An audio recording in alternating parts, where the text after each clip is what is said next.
முதலமைச்சருடைய பயணம் இப்போ நான் 5வது பயணம். முதல்ல துபாய் போயிட்டு வந்தார், அப்புறம் சிங்கப்பூர், ஜப்பான் போனார், அப்புறம் ஸ்பெயின் ஏதோ 14 நாள் போனார், அமெரிக்கா 17 நாள் போனார். இந்த 4 பயணமும் கிட்டத்தட்ட 18,000 கோடி புரிந்துணர்வு ஒப்பந்தம், மெமராண்டம் ஆஃப் அண்டர்ஸ்டாண்டிங். அதில் நான் கேட்கறது, மீண்டும் மீண்டும் கேட்கறது, 4 முறை போனீங்களே முதலமைச்சர், எவ்வளோ கோடி செலவு பண்ணுங்க, இதில் எவ்வளோ உங்களுக்கு அதில் பயன்பெற்றிருக்கு தமிழ்நாட்டிற்கு? 18,000 கோடி உங்களுடைய பயணத்தில், அதில் எவ்வளோ முதலீடு நடந்திருக்கிறது, எவ்வளோ அதில் எத்தனை பேருக்கு வேலை கிடைச்சிருக்கிறது?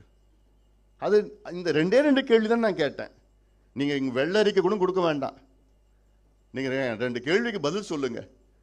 18,000 கோடியில் எவ்வளோ முதலீடு செய்யப்பட்டிருக்கிறது, இன்வெஸ்ட்மெண்ட் எவ்வளோ வந்திருக்கு, கையெழுத்தில் நான் கேட்கல. அதில் எத்தனை பேருக்கு வேலை வாய்ப்பு கிடைச்சிருக்கிறது அவங்களால சொல்ல முடியுமா? 0. இப்போ 5வது முறை போறார் முதலமைச்சர், வெளிநாட்டுக்கு போறார். எவ்வளோ ஒரு ஒரு ஒரு ட்ராமா பண்ணுவாங்க, ஆக்ஷன் கேமரா டேக், அதான் நடக்கும். கையெழுத்து போடுவாங்க, அப்புறம் விளம்பரம் வரும், நீங்கள் செய்தி போடுவீங்க, மக்கள் ஏமாந்துட்டு இருப்பாங்க.